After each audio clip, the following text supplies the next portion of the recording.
I even got call from NASA as well for the interview. I didn't even appear the interview কারণ এই কলটা আসে যখন আমি অলরেডি বোয়িং এ join করি। So it was my dream company, so I didn't even appear the NASA interview. আমরা Zayed Khan hero আলমকে দেখি, আমি মনে করি যে বাংলাদেশের সবাই সাইফ আতিককে দেখুক, চিন্তা করতে শিখুক। গুগলের সিইও আমাদের পার্শ্ববর্তী দেশ থেকে, কেন বোয়িং এর না, কেন আমাদের দেশ থেকে হবে না? আমি যে বোয়িং এর যে পজিশনটা, এটা ছিল ফিউচারিস্টিক এয়ারপ্লেন ডিজাইন করা, like you know the thing what will happen after 50 years 60 years, and I am very proud that I know that. So হয়তো ওই এয়ারপ্লেনে কিছু অংশ আমি দেখে যাব বা কিছু আমার গ্র্যান্ডসন বা ছেলে মেয়েরা দেখবে, ওগুলো রাইড করবে, ওগুলোতে ফ্লাই করবে, বাট আমি হয়তো পারবো না, but I know the technology. আর তোমার কথাগুলো তুমি যখন বলছিলে তখন আমার গুজবাম্পস হচ্ছিল, আমি ফিল করছিলাম যে আসলে ভিশনটা কেমন হলে আসলে এভাবে চিন্তা করা সম্ভব।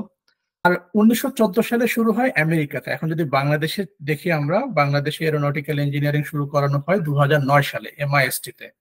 তো সময়ের ব্যবধান প্রায় 95 থেকে 96 বছর, 100 বছর, 100 বছর ধরা যায়। তো এত পর যদি আমরা শুরু করি, তো আমাদের ক্যাচ আপ করতে অবশ্যই সময় লাগবে। North Dakota is very weird to know, আমরা এটা জানি হচ্ছে শুধুমাত্র হুমায়ুন আহমেদের কারণে।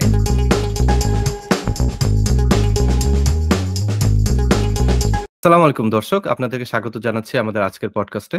গত কয়েকটি পর্বে আমরা দেশে এবং দেশের বাইরে প্রতিশ্রুতিশীল এবং অনুকরণীয় স্প্লেন্ডিড মাইন্ডেড কিছু মানুষের সাথে কথা বলেছি। সেই পরিক্রমায় আজকে আমরা কথা বলবো আমার স্কুল জীবনের ছোট ভাই, যে বর্তমানে বোয়িং, যেটি একটি আন্তর্জাতিক কর্পোরেশন যা বিশ্বব্যাপী বিমান, রকেট, স্যাটেলাইট, ক্ষেপণাস্ত্র ইত্যাদি ডিজাইন, তৈরি এবং বিক্রি করে, সেই বোয়িং এ এয়ারপ্লেন কনফিগারেশন ডিজাইন ইঞ্জিনিয়ার হিসেবে কর্মরত আছে। সাইফ আজকে আমাদের সাথে আছে এবং সে পড়ালেখা করেছে MIST তে, এবং MIST তে বিএসসি করার পর নর্থ ড্যাকোটা ইউনিভার্সিটিতে সে একটি MSc প্রোগ্রামে যায় এবং তার এই গল্পটুকুই আমরা শুনবো আজকে। প্রথমে সাইফকে স্বাগত জানাচ্ছি। সাইফ, অসংখ্য ধন্যবাদ আমাদের ভিডিওতে আসার জন্য। কেমন আছো? জি ভাইয়া, ভালো আছি। Thank you for inviting me. It's very nice to see you after long time. Thank you. দর্শকের কাছে আমরা প্রথমে পৌঁছে দেব তোমার একটু ইন্ট্রোডাকশন যদি তুমি নিজে দাও। শিওর ভাইয়া। সো আমার নাম তো আপনি বললেন, আমার নাম হচ্ছে আতিক। সো আতিক বা Saif, both way I am known. তারপর হচ্ছে আমি বাংলাদেশে ইন্টারমিডিয়েট থেকে শুরু করি। ইন্টারমিডিয়েট পাশ করে আদমজী ক্যান্টনমেন্ট কলেজ থেকে, তো সেখান থেকে পাশ করার পরে আমি military institute of science and technology MIST, সেখানে এরোনটিক্যাল ইঞ্জিনিয়ারিং এ ভর্তি হই এবং 4 বছর মেয়াদী ইঞ্জিনিয়ারিং প্রোগ্রাম শেষ করি আমি 2016 সালের জানুয়ারি মাসে। এবং 2016 সালের জানুয়ারি মাসে আমি বাংলাদেশের একটা প্রাইভেট এয়ারলাইন্স নভোয়া, সেখানে জয়েন করি অ্যাজ এ প্ল্যানিং ইঞ্জিনিয়ার। তো সেখানে আমি কাজ করি মোটামুটি 2 বছর 8 মাস। এবং যখন আমি সেখানে কর্মরত ছিলাম তখনই আমি হায়ার স্টাডিজের জন্য অ্যাপ্লিকেশন প্রসেস শুরু করি। তো তখনই আমি গ্র্যাজুয়েট স্টাডিজের জন্য স্কলারশিপ বা অ্যাসিস্ট্যান্টশিপ পাই ইউনিভার্সিটি অফ নর্থ ডাকোটাতে। তো যেটা আসলে মাস্টার্স এবং পিএইচডি ইন্টিগ্রেটেড প্রোগ্রামের জন্যই ছিল। তারপর আমি 2018 সালের অগস্ট মাসে আমেরিকাতে পাড়ি জমাই আমার গ্র্যাজুয়েট স্টাডিজের জন্য। তো সেখান থেকে প্রথমে আমি মাস্টার্স শেষ করি 2022 সালে। 2022 সালে masters in mechanical engineering complete করার পরে আমি জব সার্চিং প্রসেস এর কিছুটা আগে থেকে শুরু করি। তো আমার প্রথম জব ছিল এয়ারবাস কোম্পানিতে, যেটা ইউরোপিয়ান মাল্টিন্যাশনাল জায়ান্ট কোম্পানি, যারা এয়ারপ্লেন ম্যানুফ্যাকচারার এবং one of the biggest rival for the Boeing company. So প্রথম আমি এয়ারবাসে জয়েন করি, বাট আমার ড্রিম কোম্পানি ছিল বোয়িং। আমি সবসময় বোয়িং এ কাজ করতে চেয়েছিলাম। তো এয়ারবাসে জব করার কয়েক মাস পরে আমার বোয়িং থেকে অফার আসে। তারপর আমি বোয়িং এর জব অফার নিয়ে লস অ্যাঞ্জেলেস ক্যালিফোর্নিয়াতে মুভ করি এবং সেখানে আমি এখন এয়ারপ্লেন কনফিগারেশন ডিজাইন ইঞ্জিনিয়ার হিসেবে কর্মরত আছি। এবং এই বিষয়ে আমরা ডিটেলস পরবর্তীকালে আলোচনায় বলবো। মূলত আমার কাজ হচ্ছে বোয়িং কোম্পানির জন্য ভবিষ্যতের যে এয়ারপ্লেন গুলো, যেগুলো 50 থেকে 60 বছর ভবিষ্যতের রেঞ্জে আসবে মার্কেটে, সেগুলোর উপর ডিজাইন অ্যান্ড ডেভেলপমেন্টে কাজ করা। তো যেটাই হচ্ছে আমার দিনের সিংহভাগ সময় আমি এই কাজেই ব্যয় করি। আর আমার বর্তমান অবস্থান লস অ্যাঞ্জেলেস ক্যালিফোর্নিয়াতে। ধন্যবাদ আতিক বা সাইফ। আমি তোমাকে আতিক নামে চিনি, হয়তো ভালো নাম সাইফ হিসেবে বললাম। তুমি পড়াশোনা করলে MIST তে। MIST তে একটা সাবজেক্ট অ্যারোনটিক্যাল ইঞ্জিনিয়ারিং, যেখানে তুমি পড়লে, তোমার কাছে কি কখনো মনে হয়েছিল যে এই সাবজেক্টটাতে পড়ে তুমি একটা সময় বোয়িং এ জব করবে বা এয়ারবাসে তুমি you will be thriving in Airbus? কখনো তোমার কি এটা মাথায় এসেছিল? This is very good question ভাই। এটা আমাকে আসলে পুশ করতেছে আমার পাস্ট লাইফে ব্যাক যাওয়ার জন্য।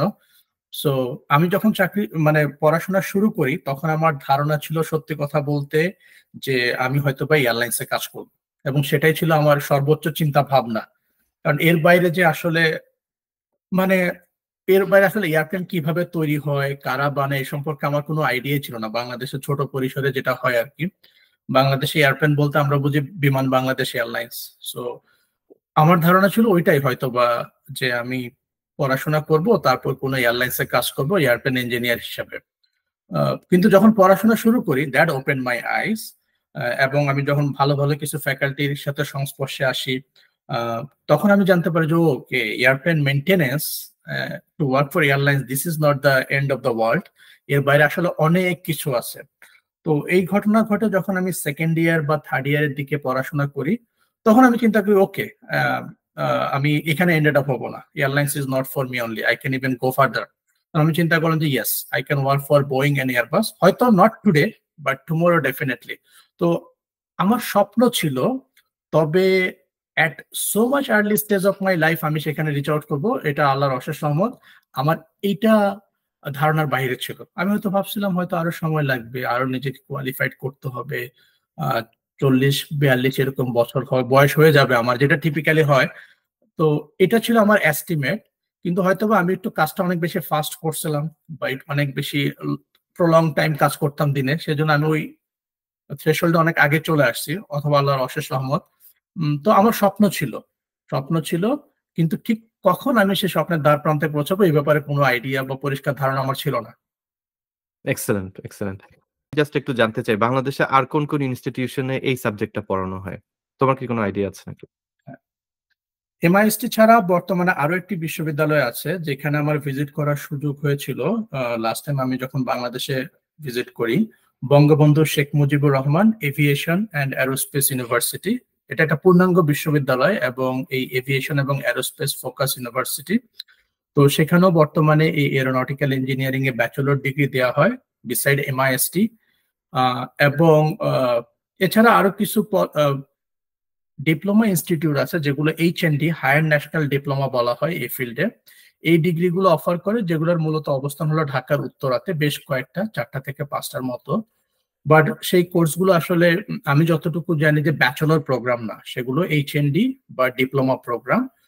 তো going back to your question, যদি ব্যাচেলর লেভেলের ডিগ্রি প্রোভাইডার হয় বাংলাদেশে, শুধুমাত্র এমআইএসটি এবং Bangabandhu Sheikh Mujibur Rahman aviation and aerospace university, এই দুটো ইউনিভার্সিটি বর্তমানে ইউজিসি অ্যাপ্রুভড এবং ইলিজিবল।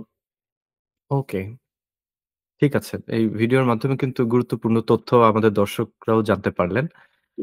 এখন তুমি আমাকে বলো তোমার কাছে কি মনে হয়েছে এই স্টেজে এসে এয়ারবাস এবং বোয়িং এ কাজ করে এবং একই সাথে নর্থ ড্যাকোটা ইউনিভার্সিটিতে পড়াশোনা করে যে বাংলাদেশে অ্যারোনটিক্যাল ইঞ্জিনিয়ারিং সাবজেক্টটিতে আসলে মেন্টরশিপটা কতটুকু প্রুডেন্ট, কতটুকু পাচ্ছে, বা এটাতে আর কতটুকু উন্নতি করার অবকাশ আছে বলে তুমি মনে করো? Great question. এটার জন্য আমাকে একটু ব্যাকগ্রাউন্ড দিতে হবে ভাই, I hope we have time. Yeah, we do. Aeronautical engineering প্রথম যে এয়ারপ্লেন ডেভেলপমেন্ট 1903-তে, 1903 সালের দিকে। তো এরপরে এরোনটিক্যাল ইঞ্জিনিয়ারিং সাবজেক্টটা ইউনিভার্সিটি লেভেলে প্রথম পড়ানো শুরু করা হয় মার্কিন যুক্তরাষ্ট্র বা আমেরিকাতে, সেটা 1914 সালে। এবং সেই প্রথম কোর্সটা চালু করা হচ্ছে MIT, Massachusetts institute of technology, এবং ইউনিভার্সিটি অফ মিশিগান, এই দুটো ইউনিভার্সিটি একই সালে, 1914 সাল।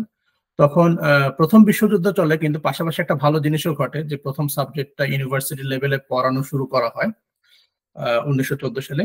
এবং এমআইটির প্রথম ব্যাচের ছাত্র ছিল আমাদের বোয়িং কোম্পানির প্রথম aeronautical engineer Wangshu. He was also an international student like me, China থেকে এসেছিল পড়াশোনা করতে। তো আমাদের উইলিয়াম বোয়িং এত বিদেশি ছেলে মেয়ে থাকতো, মানে আমেরিকান ছেলে মেয়ে থাকতো, তাকেই চয়েস করেছিল। এটা সবসময় একটা ইন্সপিরেশনাল স্টোরি যেটা বোয়িং এ সবসময় শেয়ার করে, যে how diverse company we are. যে আমাদের প্রথম ইঞ্জিনিয়ারই ছিল foreign student, because he was qualified then other white American student going to MIT during that time. So এটা খুবই ইন্সপিরেশনাল থিং আমার জন্য। এনিওয়ে, সো আর 1914 সালে শুরু হয় আমেরিকাতে। এখন যদি বাংলাদেশে দেখি, আমরা বাংলাদেশে এরোনটিক্যাল ইঞ্জিনিয়ারিং শুরু করানো হয় 2009 সালে এমআইএসটি তে। তো সময়ের ব্যবধান প্রায় 95 থেকে 96 বছর। 100 বছর। 100 বছর ধরা যায়। তো হুম। এত পর যদি আমরা শুরু করি, তো আমাদের ক্যাচ আপ করতে অবশ্যই সময় লাগবে। আর বাংলাদেশ আমরা ছোট অর্থনীতির একটা দেশ, আয়তনে ছোট, সব দিক থেকে আমেরিকার চেয়ে অনেক বেশি ইনফেরিয়র। তো আমরা রাতারাতি চাইলেও এটা ধরতে পারবো না বা এই জায়গায় আসতে পারবো না, it will take time. So this background was important to answer your question যে বাংলাদেশের পড়াশোনার মানটা কেমন এরোনটিক্যাল ইঞ্জিনিয়ারিং এ। তো আমরা যেহেতু মাত্র একবার ইনিশিয়াল ফেজে আছি এখনো, তো আমরা we are developing gradually. During our time যখন আমরা শুরু করি তখন তো আমাদের কোনো মেন্টর বাংলাদেশে ছিল না এরোনটিক্যাল ইঞ্জিনিয়ারিং গ্র্যাজুয়েট। তো এর মধ্যে সৌভাগ্যের বিষয় ছিল এয়ারফোর্স থেকে কিছু কিছু অফিসার ইনস্ট্রাক্টর যারা ছিলেন তাদের অনেকেই চায়না থেকে মাস্টার্স করা ছিলেন, এবং আমরা আমাদের সময় একজন প্রফেসর পেয়েছি air force instructor. He was also done with his PhD as well from China. So he was a great mentor. So এগুলো ছিল আমাদের রিসোর্স ইনিশিয়াল ডেইজে। দেন বাংলাদেশ খুব চমৎকার একটা কাজ করেছিল, আমি যতটুকু শুনেছিলাম ইন্ডিয়ার সাথে একটা এমওইউ ছিল। তো তাদের এয়ারফোর্স থেকে দুজন অফিসার সবসময় ডেপুটেশনে থাকতো এমআইএসটি তে। তো আমাদের সময় দুজন ইনস্ট্রাক্টর ছিলেন। আমি আসলে 4 জনকে পেয়েছি রোটেশনে, তারা তো রোটেশন করতো কয়েক বছর পর পর। তো ইন্ডিয়ান এয়ারফোর্সের যে ইনস্ট্রাক্টররা ছিলেন দে আর এ গ্রেট মেন্টর, খুব ভালো মেন্টর ছিলেন তারা। তো কোর এরোস্পেস ইঞ্জিনিয়ারিং এর যে কোর্স গুলো আছে যেমন এয়ারপ্লেন ডিজাইন বা এয়ারপ্লেন স্ট্যাবিলিটি কন্ট্রোল, যেগুলো কোর কোর্স, ওই কোর্সগুলো আমাদেরকে ওই ইন্ডিয়ান এয়ারফোর্সের যে ইনস্ট্রাক্টর ছিলেন তারা পড়াতেন। এবং ওই ইন্ডিয়ান এয়ারফোর্সের ইনস্ট্রাক্টররা এখনো কন্টিনিউ করতেছেন, তারা রোটেশন হচ্ছে তাদের, চেঞ্জ করে। So overall it was okay, I wouldn't say it was best, it was okay. এবং এখানে ইমপ্রুভমেন্টের অনেক জায়গা আছে এবং এটা অনেক বেশি ইমপ্রুভ হবে ভবিষ্যতে আমরা যদি এরকম কোনো স্টেপ নিই। যে আমাদের তো এখন অনেক আসলে অ্যালমনাইরা বিদেশে লেখাপড়া করতেছে, পিএইচডি করতেছে, ও এমআইএসটি থেকে গ্রাজুয়েট করে। সো এই মানুষগুলো যদি কেউ ভবিষ্যতে আগ্রহী থাকে দেশে ফিরে যাওয়ার, আর এমআইএসটিও যদি উইলিংলি তাদেরকে পর্যাপ্ত সম্মানী প্রদান করে যদি নিয়ে যায়, এমআইএসটি বা Bangabandhu Sheikh Mujibur Rahman aviation aerospace university, তো সেক্ষেত্রে এই মানুষগুলো আরো বেশি কন্ট্রিবিউট করতে পারবে। এবং এদেরকে দেখে আমার মনে হয় যে যারা স্টুডেন্ট এক্সিস্টিং তারা অনেক বেশি ইন্সপায়ার্ড হবে। এবং এই কাজটা যদি আমরা করতে পারি, আমাদের যে ডেভেলপমেন্ট তো ডেফিনেটলি হবে গ্র্যাজুয়ালি, বাট ডেভেলপমেন্টের কার্ভটা অনেক বেশি ফাস্টার হবে, এক্সপোনেনশিয়ালি ডেভেলপ হবে যদি এই মানুষগুলো ব্যাক করে, এরা যদি কন্ট্রিবিউট করা শুরু করে, because they are already trained people from USA, right, or other countries. So এই কাজগুলো করা যায়। তো আমাকে যখন ডিপার্টমেন্ট হেড এবার যখন আমি ভিজিট করি বাংলাদেশ, আমাকে এই কোশ্চেনটা করেছিলেন। তো আমি তাকে এটাই অ্যান্সার দিয়েছিলাম যে যখন আমরা করি, আমি ছিলাম এরোনটিক্যাল ইঞ্জিনিয়ারিং এর 4 নম্বর ব্যাচ, তখন মোটামুটি কোনো ব্যাচই গ্রাজুয়েট করে বের হয়নি যখন আমি জয়েন করি। কিন্তু এখন অনেক ব্যাচ গ্রাজুয়েট করে ফেলেছে, আমার বন্ধু বান্ধবদের মধ্যে অনেকের পিএইচডি হয়ে গেছে, আমি ইনশাল্লাহ নেক্সট সেমিস্টারে করে ফেলবো। তো এদের মধ্যে কেউ যদি আগ্রহী থাকে দেশে যেতে এবং তাদেরকে যদি আমাদের টিচিং ফ্যাকাল্টি হিসেবে ইনক্লুডেড করা যায়, তো এটা আমাদের ডেভেলপমেন্ট কার্ভটাকে অনেক বেশি উপরে নিয়ে যাবে। তবে হোয়াট এভার যেটাই হোক, এখানে একটা কথা আমি বলতে চাই যেটা আমার খুব ভালো লাগে, যে I am always surrounded by the young people. আমি জানি এটা আমার হয়তো অনেক বড় একটা সৌভাগ্য যে আমার ইউনিভার্সিটির জুনিয়ররা বা বিশেষ করে যারা ইন্টারমিডিয়েট পাস করে 12th গ্রেড, এরা আমার কাছে সবসময় রিচ আউট করে। সো আমি ইয়াং মানুষগুলোকে খুব পছন্দ করি, এদের সাথে সময় কাটাতে। I love their questions. So আমি কোনো কোশ্চেনে বিরক্ত হই না, যদি এমনও কোশ্চেন করে Boeing how much salary they give you, আমি তাও বিরক্ত হই না। তো I get this types of question as well. যে জিনিসটা আমাকে সবচেয়ে বেশি মোটিভেট করে এবং আমি পজিটিভ, যে ছেলে মেয়েগুলো ট্রিমেন্ডাসলি স্মার্ট, খুবই স্মার্ট ছেলে মেয়ে যারা পড়াশোনা করে। তো I don't know how much MIST or Sheikh Mujibur Rahman University will provide them, but they will do well. There is no doubt about it because they are really smart people. Exactly. Smart people like you, they are getting mentors like you. So definitely ওরা সামনের দিকে আগাবে ইনশাল্লাহ। Inshallah. আচ্ছা, একটু তোমার educational জার্নির দিকে একটু ফেরত যাই। এমআইএসটি তে ব্যাচেলর্সটা করার পরে তুমি এটা শেষ করলে, এরপরে কি চিন্তা করলে যে দেশের বাইরে তুমি একটা মাস্টার্স করতে যাবে, মাস্টার্সের সাথে একটা রিসার্চ প্রোগ্রামে পিএইচডি করবে, তো এবং সেটা তুমি কিভাবে করলে, কিভাবে অ্যাপ্লিকেশন গুলো করলে, কিভাবে তুমি সফল হলে, কয়টা ইউনিভার্সিটি তুমি অ্যাপ্লাই করেছিলে, কিভাবে, এই জার্নিটা একটু যদি আমাদেরকে বলো। তো আমি যখন প্রথম পাশ করি এমআইএসটি থেকে, তো এটা একটা দুশ্চিন্তার বিষয় ছিল আমি যখন পড়াশোনা করি যে আসলে কোথায় চাকরি বাকরি করবো কিনা করব। কিন্তু এটা আল্লাহর অশেষ রহমত ছিল, বাবা মা দোয়া, সবার ওয়েল উইশ, যে আমি আসলে পাশ করার আগেই চাকরি পেয়ে যাই নবম ইয়ারে। যেদিন আমার ব্যাচেলর ডিগ্রি থিসিস ডিফেন্স ছিল ওই দিন বিকালে আমি জব অফার পাই। সো আমি জানুয়ারি 4 তারিখে নভোয়ারে শুরু করি, আর আমার গ্রাজুয়েশন ছিল জানুয়ারি 26 তারিখে। আমি আসলে অফিস থেকে ছুটি নিয়ে গ্রাজুয়েশন সেরিমনিতে যাই। That was A cool thing. Okay.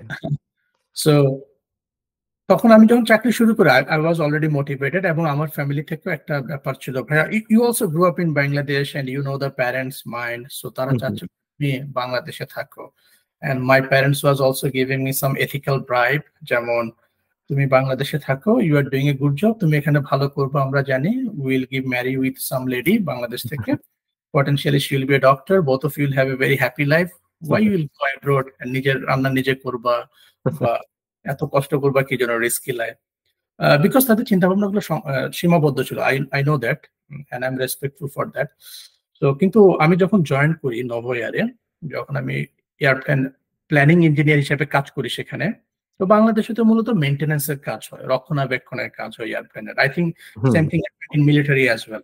Exactly. রক্ষণাবেক্ষণের কাজগুলোই হয় মূলত, ডিজাইন ডেভেলপমেন্টের কোনো সুযোগ নাই। তো ওখানে যখন আমি কাজ করি, আমার বয়সটা তখন কত, 24 বা 23.5 এরকম। তো আমি ভাবলাম যে এত অল্প বয়সে সেটেল ডাউন হবো, এটা আমার কাছে খুব একটা মানে আইডিয়ালি মনে একটা ভালো সিদ্ধান্ত মনে হয় না। আমার মনে হচ্ছে this is the time to take risk. আর যদি আমি ইউএসএ তে যাই বা বাইরে হায়ার স্টাডিজ করতে যাই, বড় যে কি হবে, আমি হয়তো একটা মাস্টার্স নিব, আমি I can not settle down there, অথবা কোনো চাকরি পাবো না, I will come back to Bangladesh. But আমার ইনভেস্টমেন্টটা একেবারে নাল না, কারণ আমার অলরেডি একটা মাস্টার্স ডিগ্রি আছে, একটা বিদেশের ডিগ্রি আছে, foreign degree, which is also matter of proud for me. তো আমি ভাবলাম যে ওকে, লেটস ডু সামথিং। আমি যখন চাকরি তো করলামই, যেহেতু চাকরি পেতে অনেকে 2-3 বছর সময় লেগে যায়, যেহেতু আমি এক্স্যাক্টলি। তাড়াতাড়ি, সো আমি তাহলে একটু জিআর জন্য প্রিপারেশন নেওয়া শুরু করি। সো আমি মনে বাই ডিফল্ট মানুষটাই এমন, আমি আসলে কোথাও সেটেল হতে চাই না।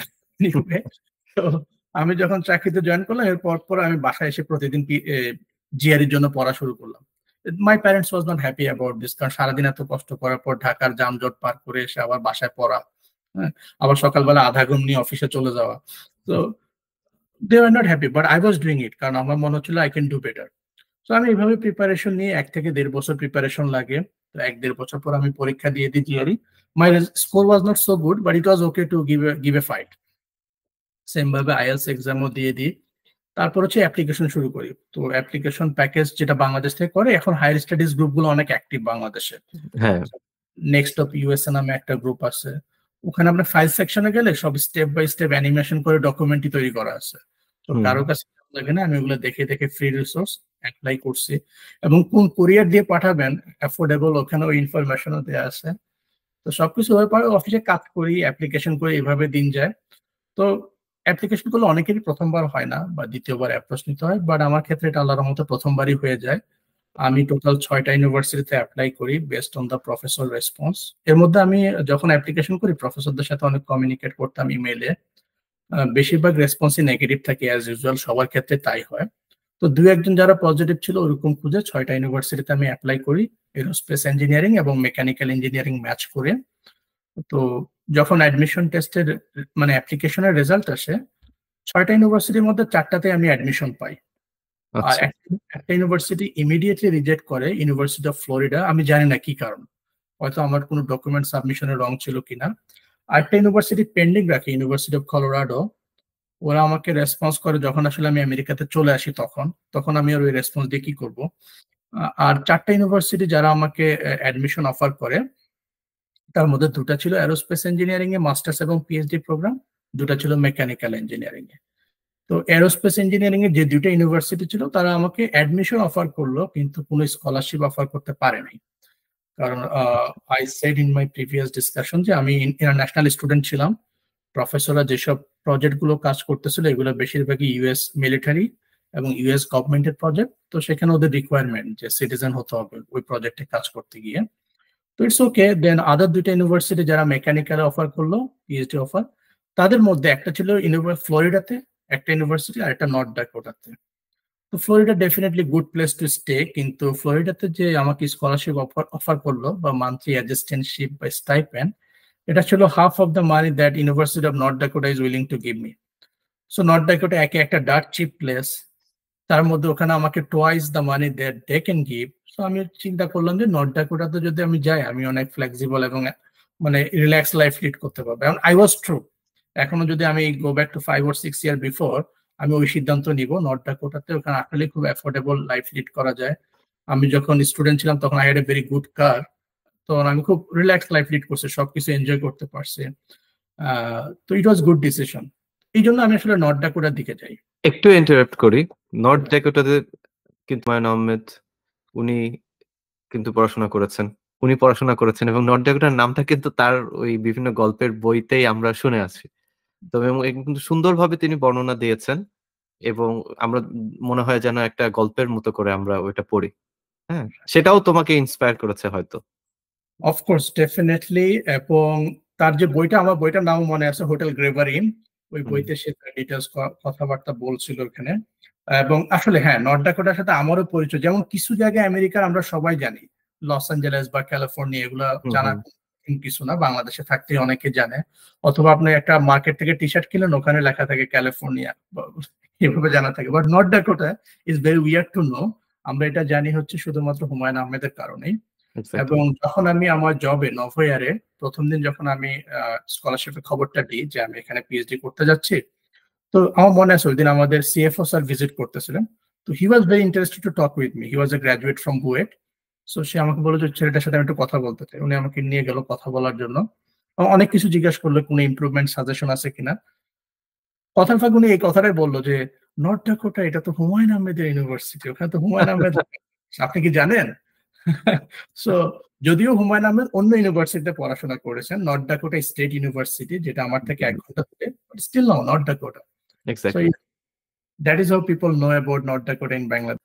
এখন আমি যতদূর জানি হচ্ছে তুমি মাস্টার্সের যখন থিসিস রেডি করছিলে সেই সময় তুমি এয়ারবাসে একটা জব অফার পাও।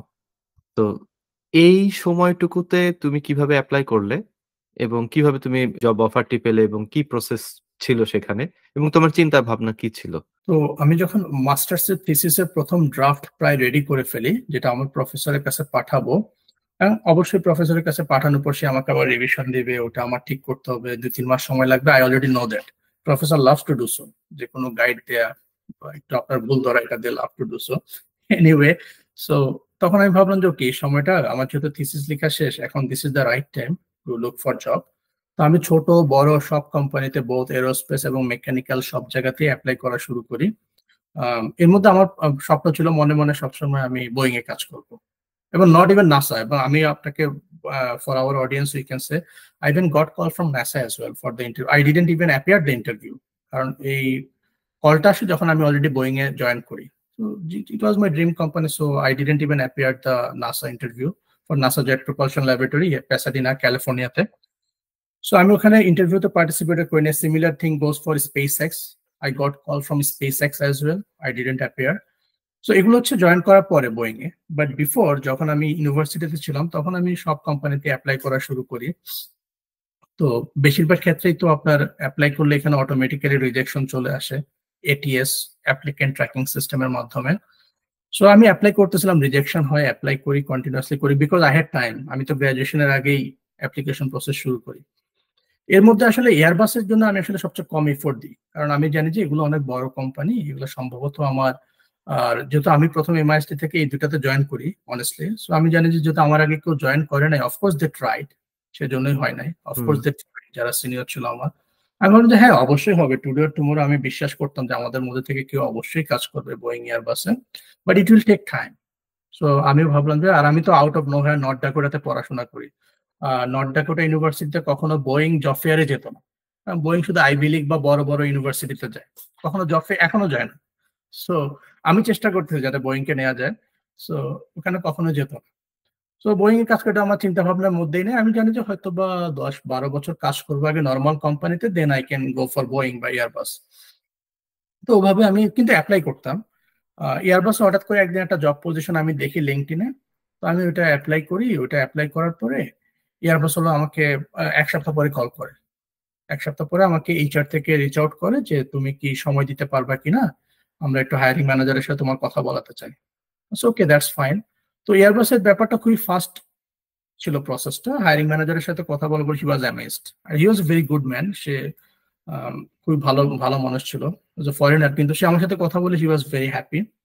এবং আমরা প্রায় 1 থেকে 1.5 ঘন্টা এরকম কথাবার্তা বললাম। তো তখন কোভিড মাত্র রিকভার করতেছে সবাই কোভিড থেকে, সো এটা অনলাইনে ছিল। তারপরে সে আরো 2-1 বার কথাবার্তা বলে, দেন ইমিডিয়েটলি আফটার 1 সপ্তাহ পরে হচ্ছে আমাকে সে জব অফার লেটার পাঠিয়ে দেয় এয়ারবাসের। কিন্তু এয়ারবাসের আগে আমার প্রথম জব হলো একটা ছোট কোম্পানিতে, নিউ ইয়র্ক লং আইল্যান্ডে, ওটা অ্যারোস্পেস কোম্পানি। ওরা হলো বোথ বোয়িং এন্ড এয়ারবাসের জন্য উইং এর লিডিং এজের হিটিং সিস্টেম ডেভেলপ করে ওখানে। কিন্তু ওইটা অফারটা পাওয়ার পরে, যেহেতু আমি এয়ারবাসের সাথে কনভারসেশনে ছিলাম, আমি ওটা পেন্ডিং রাখি, অ্যাকসেপ্ট করিনি। এয়ারবাস হওয়ার পরে I decided to go for Airbus. So application প্রসেসটা ছিল পিওরলি অনলাইন, কারণ আমি যে আসলে কারো থেকে রেফারেন্স নিব ওরকম তো কেউ ছিল না আমাদের এখানে। তো I can give reference now, but আমি ওই সময় কারো থেকে রেফারেন্স নিব ওরকম কেউ ছিল না। So that applicable for both Airbus and Boeing. So আমি অনলাইনে অ্যাপ্লিকেশন করি এবং থাউজেন্ডস অফ অ্যাপ্লিকেশনের মধ্যে থেকে হয়তো বা আমাকে চয়েস করে ইন্টারভিউতে কথা বলার জন্য। তো আমি ইন্টারভিউ দিয়ে ওভাবে, এবং এয়ারবাসের প্রসেসটা ছিল ভেরি ফাস্ট। আমি হয়তো এয়ারবাসে আমার এন্টার লাইফে হয়তো একটা জবে অ্যাপ্লাই করি এয়ারবাসে, এবং ওই একটাতে I was able to make it to the job offer. But Boeing এর জন্য honestly I had to apply many jobs. আচ্ছা, তো এয়ারবাসে জয়েন করে তুমি বোধহয় খুব অল্প সময় ওখানে ছিলে। এরপরে বোয়িং এ কিভাবে তোমার যাত্রাটা শুরু হলো? এয়ারবাসে যখন আমি জয়েন করি তার আগে আসলে আমি বোয়িং এ ইন্টারভিউ দিয়ে দিই। So for getting my job at Boeing, Airbus didn't play any role, কারণ আমার তখন, আমি যখন ইন্টারভিউ দিই তখন আমি এয়ারবাসে জয়েন করিনি তখন। সো বোয়িং এর একই রকম ক্রেডেনশিয়ালস নিয়ে আমি এয়ারবাসও পরীক্ষা দিই, বোয়িং ও দিই। বাট এয়ারবাস যেহেতু ইউরোপিয়ান কোম্পানি, ওদের এখানে আমেরিকাতে যে ফ্যাসিলিটি গুলো, ওগুলো এরকম সিকিউরিটি সেন্সিটিভ কোনো কাজ করে না। It was an engineering position, but এগুলো কোর এরোস্পেস ইঞ্জিনিয়ারিং ডিজাইনের কোনো কাজকর্ম এখানে আমেরিকাতে করে না। মেনলি এয়ারপ্লেন ফিউসেলেজ, ওগুলা কাস্টমার সাপোর্ট, এইসব কাজগুলো হয় এখানে আমেরিকাতে। So because this position was not security sensitive both for USA and European Union, so তাদের জন্য প্রসেসটা করা খুব ইজি ছিল। Whereas আমি যে বোয়িং এর যে পজিশনটা, এটা ছিল ফিউচারিস্টিক এয়ারপ্লেন ডিজাইন করা, like you know the thing what will happen after 50 years 60 years, and I'm very proud that I know that. So হয়তো ওই এয়ারপ্লেনের কিছু অংশ আমি দেখে যাব, বা কিছু আমার গ্র্যান্ডসন বা ছেলে মেয়েরা দেখবে, ওগুলো রাইড করবে, ওগুলোতে ফ্লাই করবে, বাট আমি হয়তো পারবো না, but I know the technology. So ওই যে 50 ইয়ার্স 60 ইয়ার্স পরে যে জিনিসগুলো আসবে মার্কেটে, এয়ারপ্লেন গুলো আসবে, সেগুলো নিয়ে যে আমি রিসার্চ করবো এখানে, ভেরি সিকিউরিটি সেন্সিটিভ থিংস এগুলো। সো এগুলোর জন্য ওরা খুবই থরো ব্যাকগ্রাউন্ড চেক করে, মানে খুবই থরো। এটা হয়তো বা বাংলাদেশে ওরা দেখছে, আমি যখন আমার ব্যাকগ্রাউন্ড চেক রিপোর্ট দেখি, ওখানে অনেকের সাথে তারা কথা বলছে, anonymous person, they didn't mention with whom they talk. তারপরে ইউএসএ তে আমার যত অ্যাফিলিয়েশন ছিল বাংলাদেশে, কার সাথে কোথায় কানেক্টেড ছিলাম, প্রত্যেকটা জিনিস ওরা খুব থরো ভাবে চেক করে। So it's not for all position at Boeing, but the position that I am working now, because of the sensitivity of the position. So that is Y তারা হচ্ছে 3 থেকে 4 মাস পর্যন্ত প্রায় সময় নিয়ে নেয় যে এই ব্যাকগ্রাউন্ড চেক ইনভেস্টিগেশন করতে করতে। মোরওভার আমি যেহেতু এয়ারবাসে জয়েন করে ফেলছিলাম, ওরা যখন আমাকে অফার করে তখন আমি অলরেডি এয়ারবাসে 2-3 মাস জব করে ফেলছি, এবং রমজান মাস ছিল তখন। তো আমি বলছি আমি রমজান মাসে মুভ করতে চাই না, কেন, মানে আমি আরো 1 মাস পিছাতে চাইছিলাম। তো সব মিলে 3 থেকে 4 মাস এয়ারবাসে থাকা হয়। এরপরে আর বোয়িং এর যে পজিশনটা, এটা ছিল আমার একবারে ইউনিভার্সিটি থেকে ড্রিম পজিশন। একটু বলে রাখি, আমাদের এরোনটিক্যাল ইঞ্জিনিয়ারিং এর যত সাবজেক্ট পড়ানো হয়, এটা সবগুলো সাবজেক্টের লক্ষ্য থাকে একটা সাবজেক্টকে সাপোর্ট দেওয়া, সেটা হচ্ছে ফাইনাল ইয়ারে পড়ানো হয় এয়ারপ্লেন ডিজাইন যেটা। তো এয়ারপ্লেন ডিজাইন পজিশনে আমি কাজ করি বোয়িং এ। তো এছাড়া আরো অনেক সাবজেক্ট আছে যেগুলো আপনি এরোস্পেস, আরো অনেক জব আছে যেগুলো আপনি এরোস্পেস ইঞ্জিনিয়ারিং এ পড়ে কাজ করতে পারেন, কিন্তু ইন্ডাস্ট্রিতে সবচেয়ে ওয়াইডলি রেসপেক্টেড এবং ওয়াইডলি পপুলার এবং সবচেয়ে যেটাকে বলা হয় সবচেয়ে সম্মানজনক এবং গ্ল্যামারাস, সেটা হচ্ছে airplane design engineer position.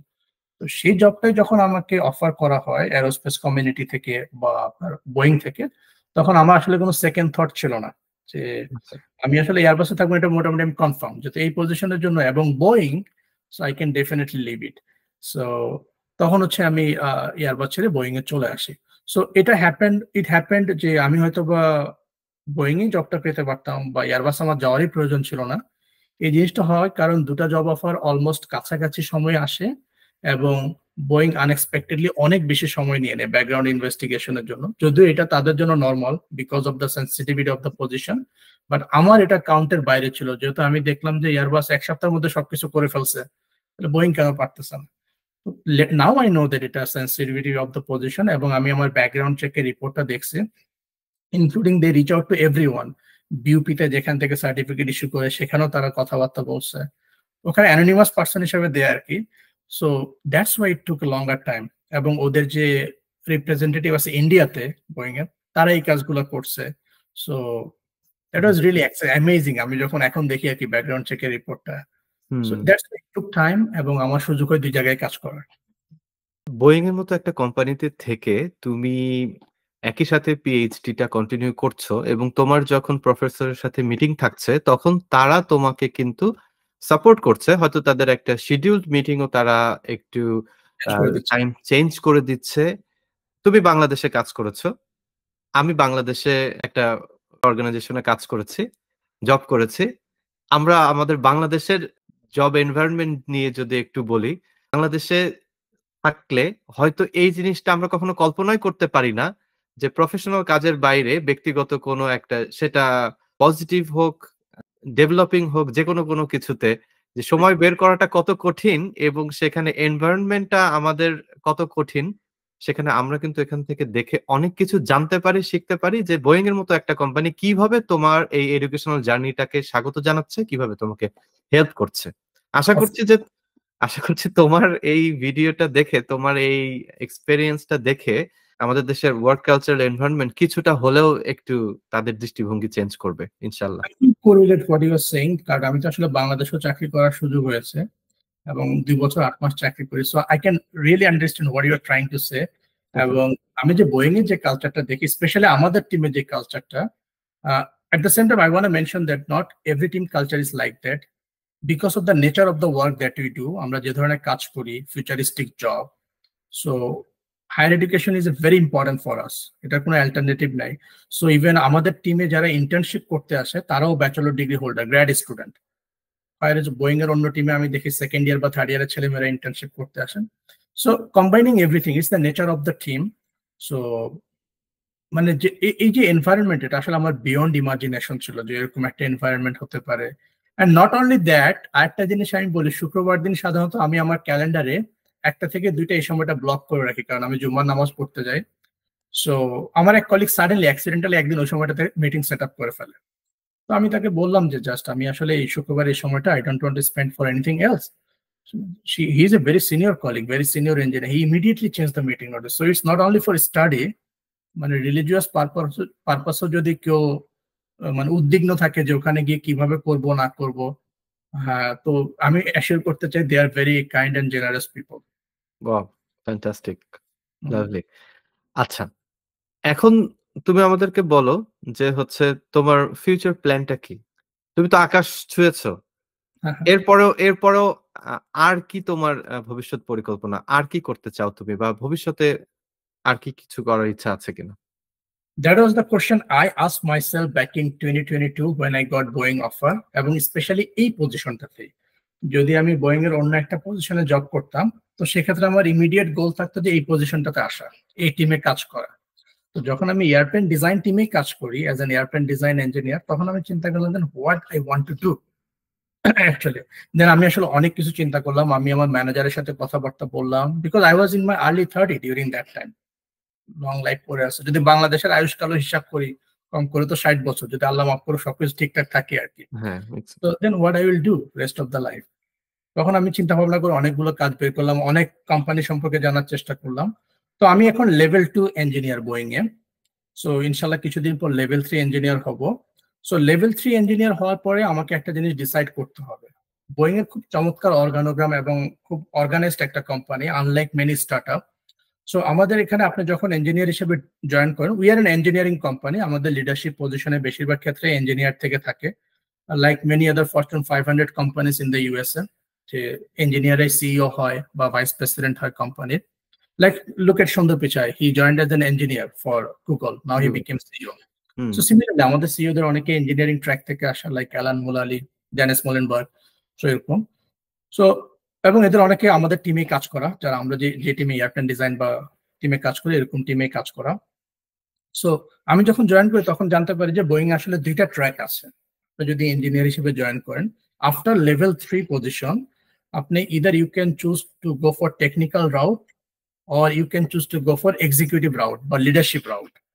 So technical রাউটটা কেমন, যে আপনি যখন লেভেল 3 তে পৌঁছাবেন তখন আপনি চিন্তা করবেন যে ওকে, আমি টেকনিক্যাল ফিল্ডে সারা জীবন থাকবো। That means I will work age N engineer, I will solve the engineering problem for Boeing. I will design new airplane. I will bring new product to the market. এবং আমি রিসার্চ করব, publication করব, আমি patent করব Boeing এর জন্য, like নতুন innovation. So এই কাজগুলো হচ্ছে আপনি যদি করেন তাহলে আপনি টেকনিক্যাল রাউটে গেলেন, আপনার ডেজিগনেশন গুলো হবে tech fellow, associate tech fellow, senior tech fellow, এই ধরনের ডেজিগনেশন আপনি হোল্ড করবেন। আর যদি আপনি এক্সিকিউটিভ রাউট বা লিডারশিপ রাউটে যান, সেক্ষেত্রে আপনার জার্নিটা শুরু হবে as an engineering manager, then senior engineering manager, vice president, senior vice president, then executive, then CEO, C suite executive, like that. So দুইটা রাউট। এখন আমি দেখছি আমার কলিগদের মধ্যে থেকে অনেকে টেকনিক্যাল রাউট চয়েস করে, অনেকে এক্সিকিউটিভ রাউট চয়েস করে। তো আপনি যদি টেকনিক্যাল রাউট চয়েস করেন, এটা সুবিধা হলো ইউ আর এন ইঞ্জিনিয়ার, আপনি কাটিং এজ টেকনোলজিতে কাজ করবেন এবং আপনার অনেক প্রোফাইল ভালো হবে, আপনি প্যাটেন্ট করবেন। কারণ বোয়িং এর মতো কোম্পানির পক্ষ থেকে যদি আপনার প্যাটেন্ট থাকে, ইটস এ হিউজ থিং। আপনি হয়তো রিটায়ারমেন্টে যাওয়ার পর you can earn money patent থেকে। সো অনেকেই রাউটটা চয়েস করে। আর টেকনিক্যাল রাউটে যাওয়ার আরেকটা সুবিধা হলো you are only responsible for your work, আপনি যে কাজ করতেছেন তার জন্য রেসপন্সিবল। সো আপনি বাসায় গিয়ে আরামসে ঘুমাতে পারলেন।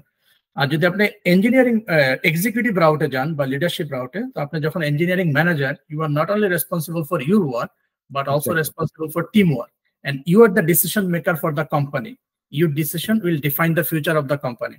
So আমার কাছে কেন জানি মনে হয় যে আমি ওই জায়গায় ভালো করবো লিডারশিপ পজিশনে, because I want to see myself as a decision maker and I can take decision. I saw this, মানে আমার যখন অনেক ফ্যামিলি মেম্বারও ছিল, আমি তো তাদের সাথে গ্রো হয়েছি। By default I saw that I can take decision very quickly and most of the time they are good decision. So আমি ভাবলাম যে হ্যাঁ, আর এক্ষেত্রে যদি আমি লিডারশিপ রাউটে যাই, I can be inspirational for many people যারা ইমিগ্রেন্ট হিসাবে এখানে আসে। সো এটার জন্য আমাকে অনেক ডিফিকাল্টি ফেস করতে হবে, আমি জানি অনেক কিছু গেইন করতে হবে, আমার কমিউনিকেশন স্কিল ডেভেলপ করতে হবে, লিডারশিপ স্কিল ডেভেলপ করতে হবে। But after talking with my manager and attending many presentation, I found that leadership পজিশনটা আমার জন্য ভালো। তো সো আমি লেভেল 3 পজিশনে যখন যাব, এরপর থেকে আমি চেষ্টা করব যেন লিডারশিপ পজিশন গুলোতে অ্যাপ্লাই করতে পারি। That will start from engineering manager, then senior manager, then president, vice president, executive, director, this way, this designations. So আমার এখন ইমিডিয়েট গোল হচ্ছে যে এই স্কিল গুলো গেইন করা, so that I can become a decision maker for the Boeing company in the long run. And when I say decision maker, of course the technical decision maker. So I want to see myself in the leadership position in the next 10 years for the Boeing company. And এটা আমাকে খুবই satisfy করবে, খুবই happy করবে যদি আমি দেখি যে এত বড় একটা gigantic company, more than 100 years experience, এরকম একটা কোম্পানিতে যদি আমি লিডারশিপ পজিশনে আসতে পারি, if I become the decision makers, যদি আমি দেখি যে I am leading a team of engineers যারা born and rest here, they are working for me, it will give me immense pleasure. So এই জায়গাটাতে আমি নিজেকে দেখতে চাই যে I am leading the team, I am leading the organisation, and my decision is defining the future of the Boeing company. এই পজিশনটাতে আমি নিজেকে দেখতে চাই। এবং বিসাইডস দ্যাট আমার একটা হবি আছে, যেটা আপনার সাথে আমি কথা বলেছি, যে I am also working for my pilot license. So my goal is to take it to the professional level, commercial pilot license নেওয়া। And once I get it, for few years আমি চেষ্টা করবো বোয়িং এ test pilot হিসেবে কাজ করার জন্য। For few years, test pilot. We can do this internally. I can apply for the test pilot position just to try our beautiful birds. এগুলা যে আমরা ডিজাইন করতেছি, বানাচ্ছি, ওগুলো ট্রাই করা। So I don't know যে এই আশাটা ফুলফিল হবে কিনা, but I'm working for this because this is my hobby beside my work.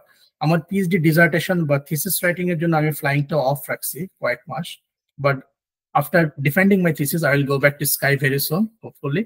So this is my another goal. To take my pilot license and fly with my wife around across the United States. Wow, what a vision you have, what a vision you possess, Atik. আসলে প্রশংসা না করে পারছি না। আর তোমার কথাগুলো তুমি যখন বলছিলে তখন আমার গুজবাম্পস হচ্ছিল, আমি ফিল করছিলাম যে আসলে ভিশনটা কেমন হলে আসলে এভাবে চিন্তা করা সম্ভব। তোমার এখন যে স্বপ্নটা আছে ভবিষ্যতের জন্য, সেটা কিন্তু খুবই ইন্সপায়ারেশনাল আমি বলবো।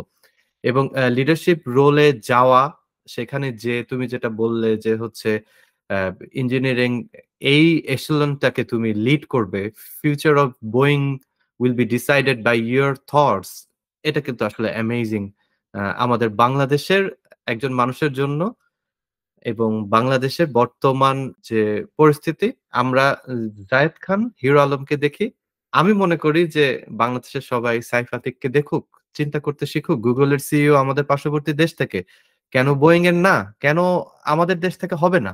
You want tame the birds you are manufacturing, you are designing এই beautiful birds, but you are manufacturing, and তোমার হবি, তোমার প্যাশন হচ্ছে এই বার্ডস গুলোকে তুমি একসময় টেম করবে, তুমি একসময় এদেরকে নিয়ন্ত্রণ করবে, চালাবে।